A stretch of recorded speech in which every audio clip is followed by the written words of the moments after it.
Shalom au peuple de Dieu. Shalom les enfants de Dieu qui ont été choisis pour porter le nom de l'Éternel. Je vous bénis et je vous dis shalom. Le message apporté par notre Éternel quand il a revêtu la chair pour nous bénir. Il a dit shalom. Je vous bénis aussi dans le précieux nom Branham Marion Branham. Oh, ton nombre à croire ce message. Beaucoup sont tombés, d'autres sont restés. Tu t'es occupé et de moi. Oh, comment puis-je vous louer, Seigneur, vous qui m'avez aimé jusqu'à ce que je connaisse les noms de l'Éternel, Branham, Marion Branham, les noms révélés dans les sept tonnerres. Gloire à toi, Branham. Gloire à toi, Seigneur, qui est venu me chercher pour que je sois compté au nombre du peuple qui porte les noms de l'Éternel. Jéhovah, qui est l'encre et de ma vie. Cependant, je salue les bien-aimés, la petite église que Dieu m'a confiée au Rwanda. Je salue tous dans le précieux nom de notre Seigneur, Branham Marion Branham. Je salue particulièrement mon épouse que Dieu m'a donnée pour que je puisse arriver à atteindre l'objectif dans cette vie charnelle où il m'a coincé. Shalom à toi, mon épouse. Shalom à toi, mes bien-aimés. La sœur Perpétue Branham, là où tu es, je te salue. La sœur Ingabirele, là où tu es. Les bien-aimés Jean-Claude Sanganira, là où tu es, je te bénis. Les bien-aimés Sef Branham, là où tu es, je te bénis. Les bien-aimés Pacifiques, là où tu es, à Kibouye, je te bénis. Et Dieu a voulu que nous soyons dispersés dans ces temps difficiles de restrictions et les temps où nous entrons pour la persécution de l'Église. Je vous bénis tous. Ce matin, j'ai un petit sujet que je vais partager avec vous. Le sujet concerne l'intercession. Pourquoi il a fallu l'intermédiaire entre Dieu et l'homme? Pourquoi il y a eu intercession? C'est tout simplement ça. Et je vais lire l'écriture de la Bible, Actes 15, 14, 13 et 14. Je descends. Je lis ceci. Actes 15, 14, 13 et 14. Simon a raconté comment Dieu a d'abord jeté les regards sur les nations pour choisir du milieu d'elles un peuple qui porta son nom. Et avec cela s'accordent les paroles des prophètes selon qu'il est écrit. Je m'arrête là. Mon problème, c'était que tu comprennes ce qu'il y a ici. Et c'est sur base de cela que je vais analyser ce que le Seigneur nous a laissé. Lorsqu'ils eurent cessé de parler, je reprends. Jacques prit la parole et dit, « Oh mes frères, écoutez-moi. Simon a raconté comment Dieu a d'abord jeté les regards sur les nations pour qu'ils choisissent du milieu d'elles un peuple qui porte son nom. » Je vais analyser cela dans au TikTok, et vous comprendrez ce qu'il y a. Mais ici, le problème, c'est quoi? C'est l'intercession. Pourquoi il y a eu l'intercession? Et je lis encore. Écoutez ce que je lis de la parole de notre Seigneur Branham. L'homme qui a la colonne de feu au-dessus de sa tête. Écoutez ce qu'il dit. Et lorsque la communion a été brisée entre Dieu et l'homme, il a dû y avoir une sorte d'accord, des sortes de dispositions pour rétablir de nouveau cette communion qui a été brisée. Et Dieu a trouvé le plan. Et c'était au travers du sang d'une victime innocente que Dieu a de nouveau ramené l'homme à la communion avec lui. Lorsque la communion a été rompue, Dieu a préconisé quelque chose. Il a dit y avoir une sorte d'accord, des sortes de dispositions pour rétablir de nouveau cette communion qui a été brisée. Vous comprenez, je n'ai pas interprété pour ne pas perdre le temps. Je vais faire trop peu de minutes. Je lisais dans l'approche de Dieu à laquelle Dieu a pourvu pour communier. Shekinah Publication, c'est prêché le 30 juin 1960. J'ai lu le paragraphe 16. Et ici, je lis l'unité ou l'unité avec Dieu. Shekinah, la publication de Shekinah, prêchée le 11 février 1962, je lis le paragraphe 62. Eh bien, quand Adam et Ève écoutèrent les mensonges du diable, la sainte image de Dieu les quitta et leur communion avec Dieu fut brisée. La communion de leur unité avec Dieu fut brisée. À l'instant même qu'ils écoutèrent les mensonges du diable, cela brisa leur communion. À la minute même où vous écoutez les mensonges du diable, cela brise votre communion. C'est au même instant que vous sortez de la présence de Dieu, comme elle, quand vous manquez de considérer la parole de Dieu telle qu'elle est. Ce sont là les choses qui ont brisé la communion. Alors, quand la communion a été brisée, Dieu exigea l'intermédiaire, puisque Dieu ne pouvait pas approcher l'homme. Il fallait qu'il y ait un intermédiaire, un commissionnaire, pour qu'il rétablisse encore cette communion brisée. Je lis. Ou soit, comme je vais être bref, regardons ce qui se passa dans les dispensations. Nous avons eu 3 dispensations pour nous introduire dans l'éternité. Maintenant, dans 3 dispensations-là, qu'est-ce que Dieu fit pour qu'il puisse se réconcilier à l'homme? Il a toujours eu un intermédiaire, un commissionnaire qui relie Dieu à l'homme, qui communie Dieu à l'homme parce que l'homme était considéré comme un pécheur, piant. Il fallait que Dieu fouille cet homme. Mais Dieu avait préconisé les accords. Et parmi ces accords-là, ce sont les accords que nous appelons l'intermédiaire ou l'intercession. Et au cours des âges, il y a eu un intercesseur. D'abord, je commence par la première dispensation, la dispensation de Moïse, les premiers exodes.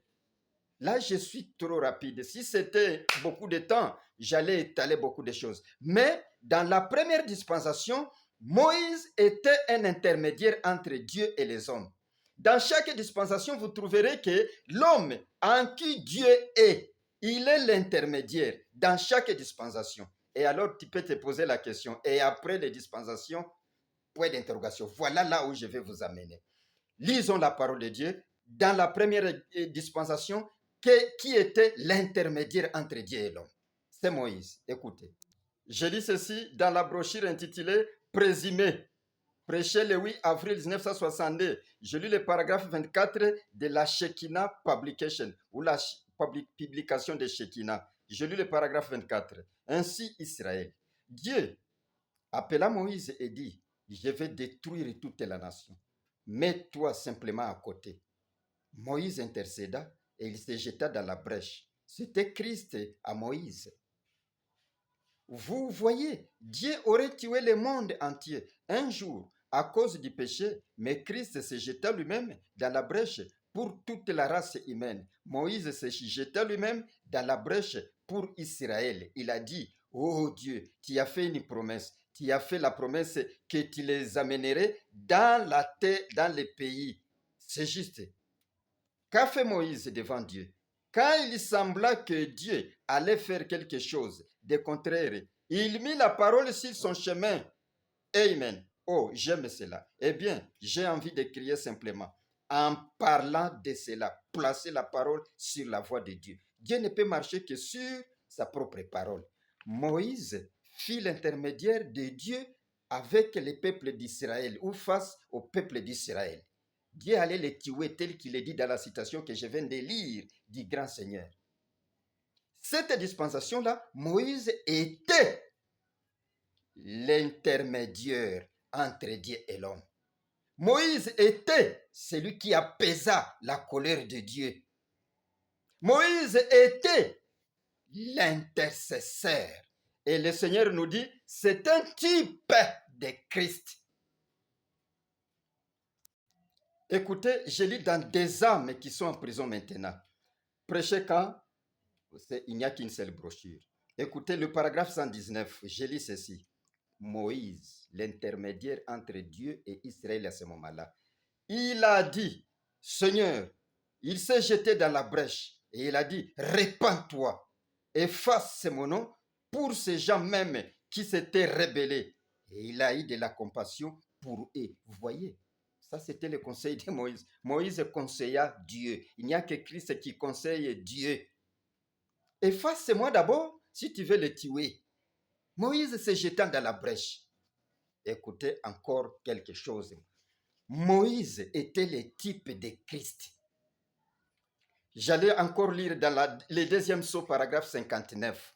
Mais ça, vous lirez si vous trouvez ça intéressant. Écoutez, dans la deuxième dispensation, la dispensation chrétienne, du christianisme, il y avait aussi un intercesseur, il y avait un intermédiaire.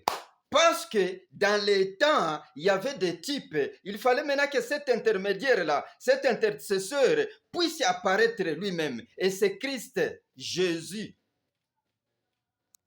Je lis dans la brochure intitulée Siméon et Anne prêchaient quand?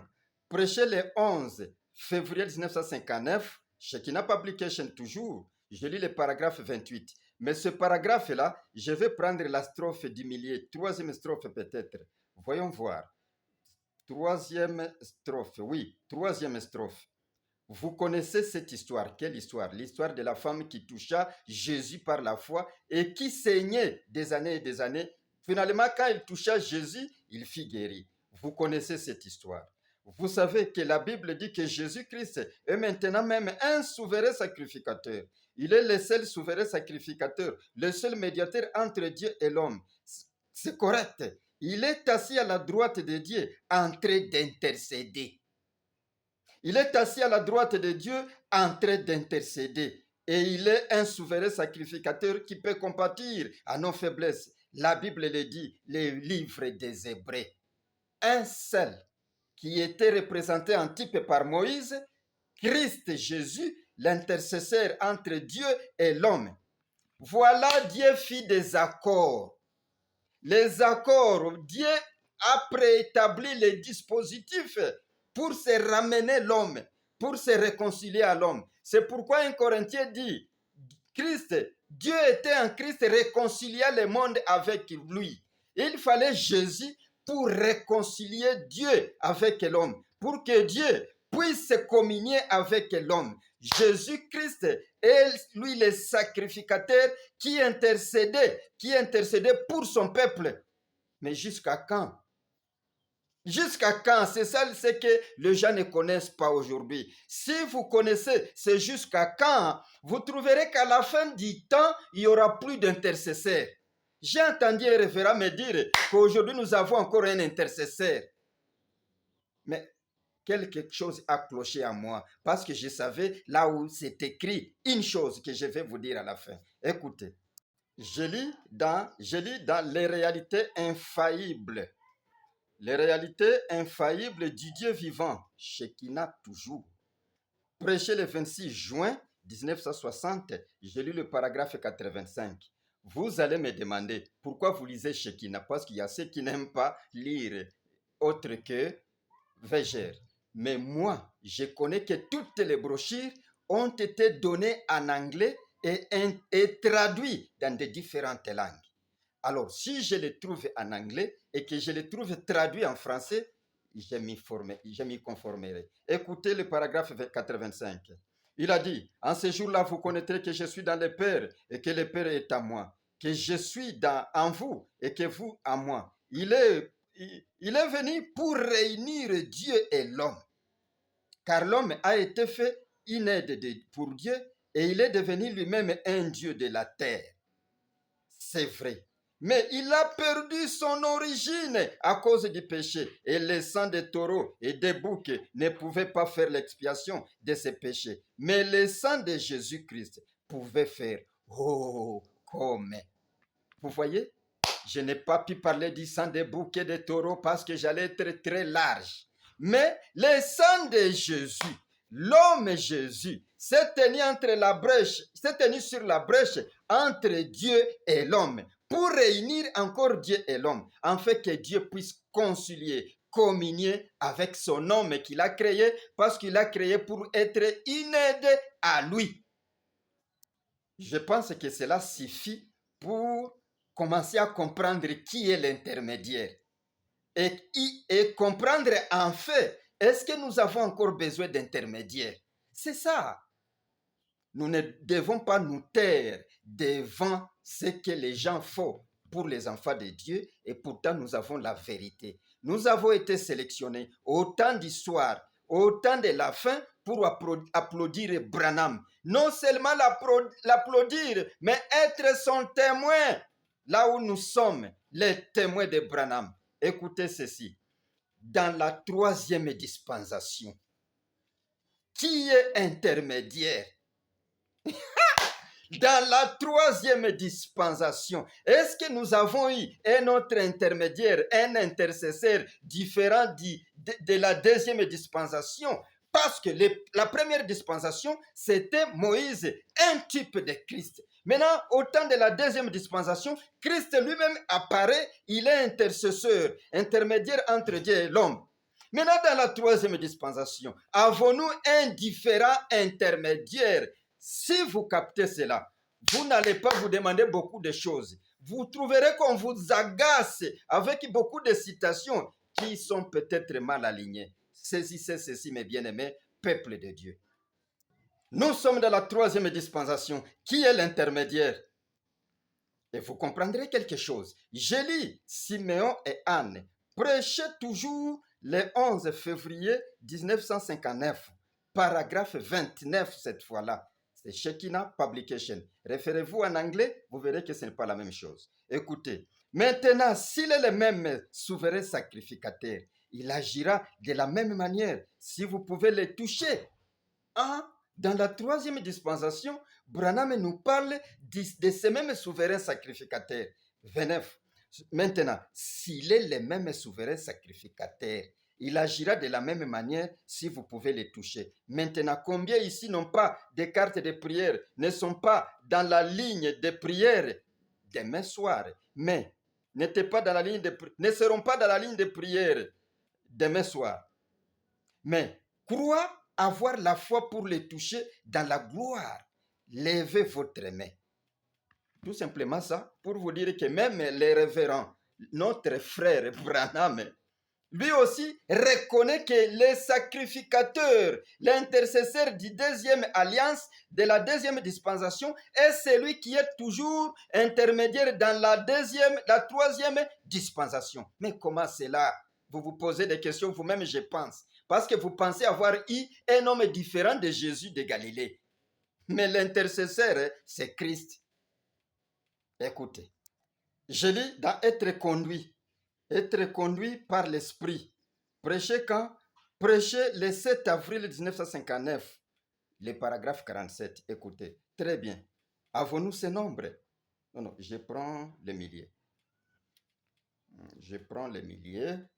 Le milieu du paragraphe 47 dit ceci.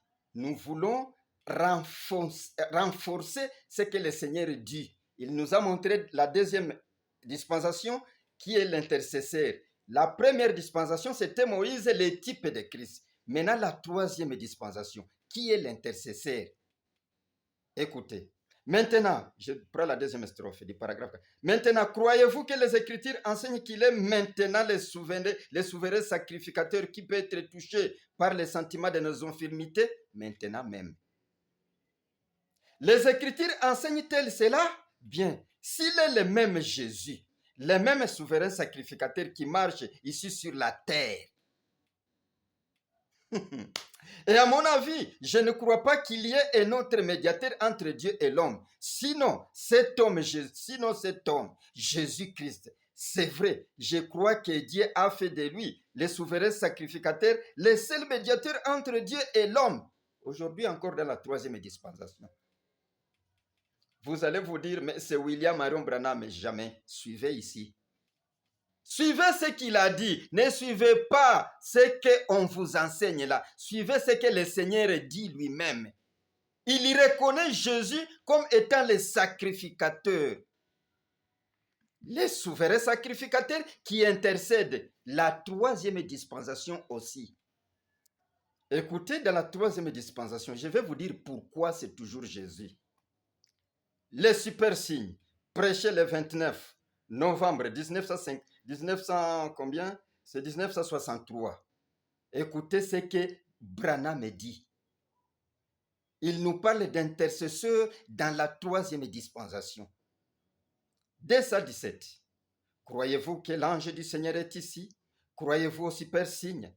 Je vais, les gens là partout, dans les bâtiments, quelqu'un ici près, je vais tourner mon dos juste pour vous montrer qu'il s'agit du Seigneur Jésus.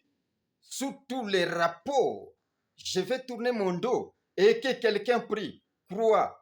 Si vous pensez que je vous regarde pour lire dans vos pensées ou quelque chose comme ça, croyez simplement. S'il a pu dire c'est pourquoi Sarah parlait ou ce qu'il faisait dans la tente derrière lui, c'est parce que Dieu était manifesté dans la chair d'un être humain qui mangeait, buvait. Un signe. Je vous ai dit que c'était le super signe.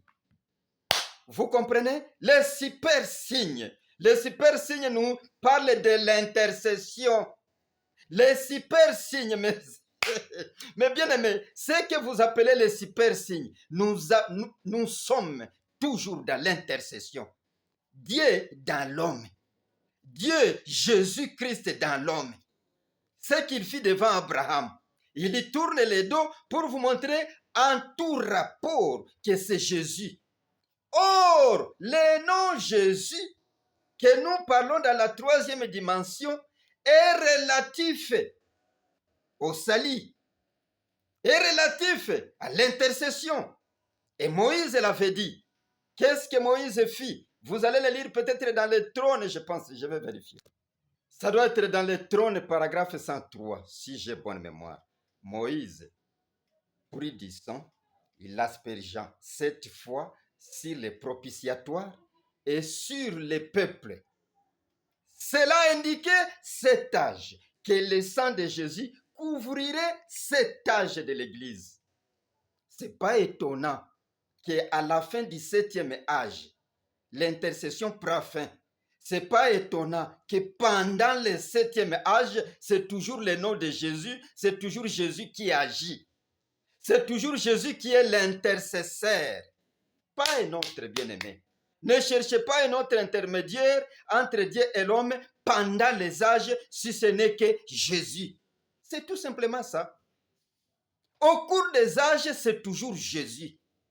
À la fin des âges, point d'interrogation, il n'y a plus d'intermédiaire. C'est pourquoi, au cours des âges, juste vers la fin, il apparaît un homme qui dit que je vais vous montrer que c'est Jésus dans la chair humaine, sous tous les rapports. Cet homme-là, il dit, si vous n'avez pas de foi, je vais utiliser ma foi pour vous. Si vous n'avez pas de foi, que ce soit la famille, que ce soit un peuple, utilisez ma foi. Cet homme-là, s'il trouve et que s'il arrive qu'un peuple manque la foi, vous utilisez sa foi parce que c'est lui l'intermédiaire, l'intercesseur entre Dieu et l'homme. Au cours des âges, c'est le nom Jésus, c'est l'homme Jésus. Tout ça, on peut démontrer, malheureusement, on n'a plus du temps. Écoutez. Maintenant, à la fin des âges, maintenant, à la fin des âges, plus question d'intercession, plus question d'intermédiaire. Il s'est choisi un peuple tout au long de cet âge de la fin, l'âge qui va marquer la fin de l'intercession. Dieu s'est choisi un peuple qui doit porter son nom. Ce peuple-là, avec qui il va collaborer, ce peuple-là qui vont l'adorer sans intermédiaire. Et là, c'est Actes 15, 13, 14, c'est ce que j'ai lu. Il n'a pas cherché le peuple dans les Israélites. Il n'a pas cherché ce peuple-là dans les Israélites, j'insiste. Il cherche ce peuple au temps de la fin. C'est ce que précise le Seigneur. Je vais le faire sur TikTok. Maintenant, au temps de la fin, il y a un peuple qui est choisi dans la Odyssée. Il y a un peuple qui est choisi. Il y a un peuple que Dieu appelle par-ci, par-là pour que ce peuple-là porte le nom de l'Éternel. Et ce peuple-là, les vrais adorateurs, ils n'adoreront plus à l'intermédiaire de quelqu'un. Ça, non. Ils ont déjà les noms. Ils connaissent déjà leur Dieu. Ils n'adorent plus avec intermédiaire, mes bien-aimés. Suivez ça, c'est à la fin du temps que l'intercession se termine. La fumée monte du trône. Il n'y a plus quelqu'un là pour intercéder. Dieu se révèle à son peuple. Il a dit à Jean, monte. Et quand Jean est monté dans l'enlèvement, c'est là qu'il a vu Dieu. Et à la fin du 7e sceau, quand les 7 tonnerres sont révélés, nous connaîtrons qui est Dieu. Et quand vous avez connu votre Père, vous allez demander quelle intercession pour que vous parlez à votre Père. N'est-ce pas que vous allez le désigner sous son nom tout simplement? Mais pourquoi vous naviguez toujours mal comme ça? Il n'y a qu'une simple règle dans ce message vous aide à comprendre tous les messages. Et non pas vous embrouiller avec des citations et des citations. À la fin du temps, quand le 7e sceau est révélé, Dieu se révèle à son peuple. Il leur donne son nom. Et les enfants de Dieu qui ont été choisis pour porter le nom de l'Éternel, eux s'adressent directement à leur Dieu sans intermédiaire, puisque la fumée est montée du trône. Il n'y a plus de grâce, il n'y a plus d'intercession. Et vous cherchez quoi, bien-aimés? Ceci est la parole de notre Père, la formule pour comprendre les plans du salut.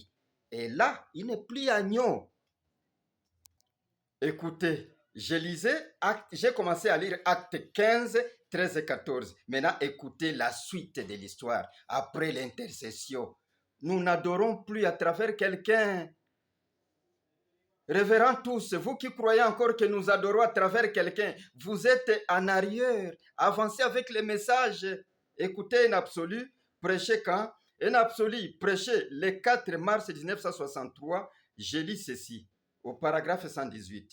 Et aussi, si le peuple qui est appelé de mon nom se rassemble et prie, alors j'exaucerai des cieux. La réunion de prière, c'est ça. Si le peuple qui est appelé pour porter mon nom se rassemble et prie, alors j'exaucerai des cieux. La réunion de prière, c'est ça. La réunion de prière, c'est prier en son nom à la fin d'intercession. Et les noms, vous les connaissez. C'est écrit sur la montagne Branham Peak. Le nom de l'Éternel qu'il a donné à son peuple. Parce qu'il a choisi un peuple qui doit porter son nom. Ce n'est pas un homme. Un seul homme, non. Il y a des peuples, il y a des gens qui ont été sélectionnés. Branham le dit par-ci, par-là, pour porter son nom. Et Dieu ne fait rien sans avoir un prophète à qui il va passer ces noms-là. Écoutez. Écoutez ce que je dis ici. Je lis les citations de notre Seigneur. C'est lui en qui Dieu était tabernaclé. Il a dit ça, notre Seigneur. Écoutez. Paragraphe 31, les dieux de cet âge mauvais. Suivez. Il y a un peuple. Ce n'est pas un homme qui doit porter son nom. Non, c'est tout un peuple. Si vous ne saviez pas ça, conformez-vous à l'écriture maintenant. C'est tout un peuple qui doit porter les noms. Comme il y a eu un peuple qui portait le nom Jésus, et ce peuple est devenu la famille céleste, jusqu'à la fin de l'intercession, Dieu donne notre nom à son peuple qu'il a choisi, lui-même par-ci, par-là. J'ai lu le paragraphe 31. Écoutez, je descends jusqu'à 33. Maintenant, soyez très attentifs. Alors que nous étudions maintenant la parole, le Dieu de cet âge mauvais où nous vivons maintenant, ça peut paraître étrange, quelque chose de très étrange. En cet âge de grâce où Dieu est en train de choisir un peuple à cause de son nom, c'est-à-dire son épouse. Je sais bien que l'épouse, c'est une seule personne, mais suivez ici, le nom de l'Éternel doit être porté par son peuple. Écoutez, c'est en cet âge mauvais qu'on devrait appeler l'âge du mal, l'âge même où Dieu appelle un peuple à cause de son nom, par sa grâce, à sortir et que ce soit appelé un âge mauvais. Maintenant, nous allons prouver par la Bible que c'est de cet âge ici qu'il parlait. Quand Jacob reprit les phrases de Pierre, pour dire que Dieu s'est choisi un peuple parmi les nations, afin que ce peuple porte son nom, Branham me dit, c'est de cet âge ici qu'il parlait. C'est très étrange de penser à ça, que dans un âge mauvais comme celui-ci, c'est là que Dieu allait appeler son peuple. 32. L'avez-vous remarqué? Il a dit un peuple, pas une église.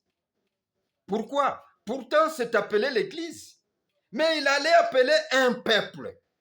Or, une église, c'est un rassemblement de beaucoup de personnes.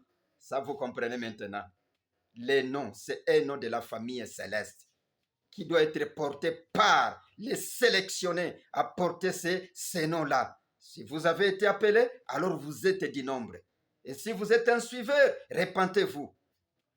De beaucoup de personnes qui ont des caractères de toutes sortes, mais Dieu en appelle un ici. Il n'a pas dit, j'appellerai les méthodistes, les baptistes, les pentecôtistes. Il a dit qu'il appellerait un peuple. Pourquoi? Son nom. Vous voyez, un peuple, un qui vient des méthodistes, un qui vient des baptistes, un qui vient des luthériens, un qui vient des catholiques. Voyez, c'est comme ça qu'il choisit, mon bien-aimé.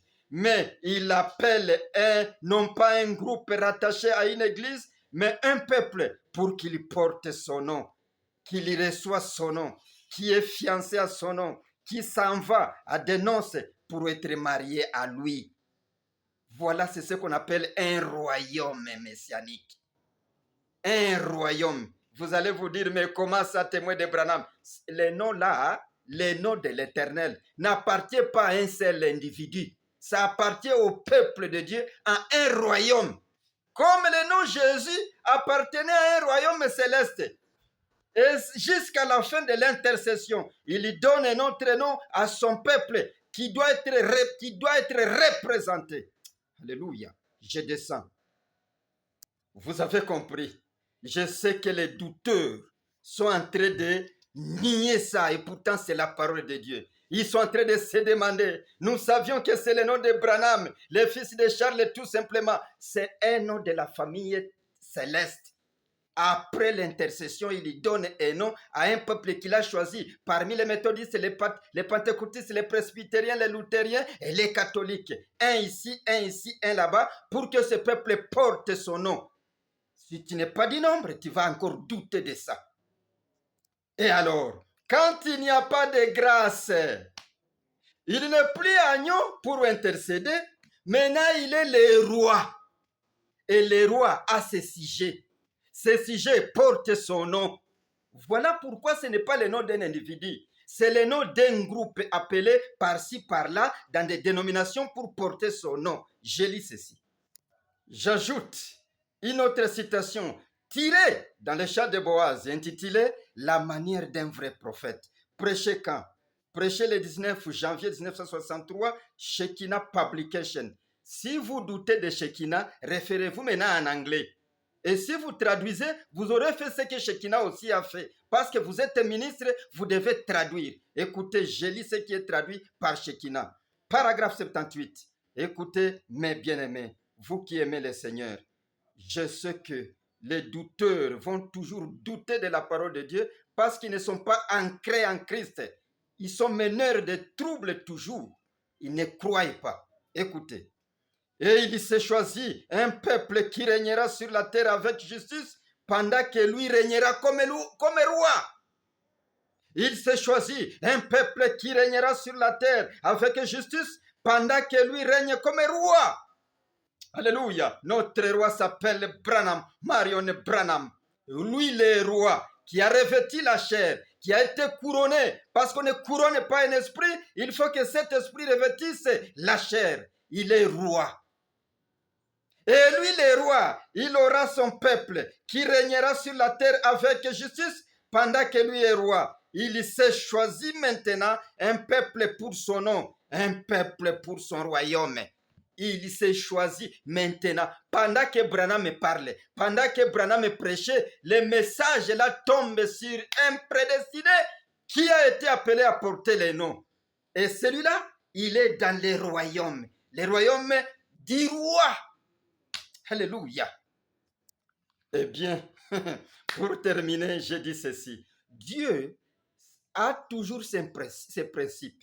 Il ne fait rien sans avoir Amos 3:7, sans avoir un homme en qui il va faire ce qu'il veut faire sur la terre, en qui il va s'incarner pour qu'il révèle son dessein, son programme, ses attributs à ses enfants. Et même ces noms ici, que les enfants prédestinés, les élus prédestinés à porter son nom, qui sont choisis parmi les nations au temps de la fin, ainsi dit notre Seigneur Branham, ces enfants-là, ce n'est pas que Dieu se tiendra dans les cieux et dire, je m'appelle Branham Marion et Branham. Ça non, il faut que ça passe à travers Amos 3:7. Dieu ne fait rien sans avoir un prophète sur la terre. Et il a choisi un lieu où il a placé son nom. Et là, les enfants prédestinés qui l'adorent sans intermédiaire vont l'adorer en son nom là. Voilà pourquoi ces lieux-là qu'il a choisis pour que les gens puissent les rencontrer là-dedans. Les lieux disaient, si vous ne croyez pas à moi, si vous ne croyez pas à moi, vous mourrez dans vos péchés. Et au temps de la fin, il dit ceci. Si tu amènes les gens à te croire, ta prière sera une écrasante prière et les démons ne résisteront point. Il faut qu'il nous amène à les croire, à voir en lui la vérité, à voir en lui Dieu. Maintenant, quand nous voyons en lui Dieu, c'est là que nous comprendrons que c'est lui qui porte les noms que nous devons porter. C'est lui l'intermédiaire, c'est lui le roi qui a les noms.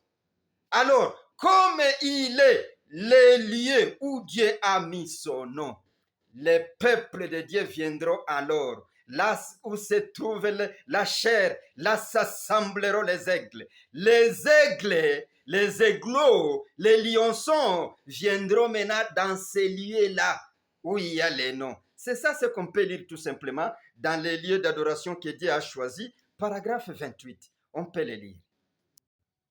Maintenant, je lis le paragraphe 28. Maintenant, aussi le lieu qu'il a choisi pour ses adorateurs, il a dit, il y mettrait son nom. Il y a un lieu où il a mis son nom, mes bien-aimés. Parcourez l'écriture pour trouver si c'est où est ce lieu. C'est lié à la colonne de feu sur sa tête.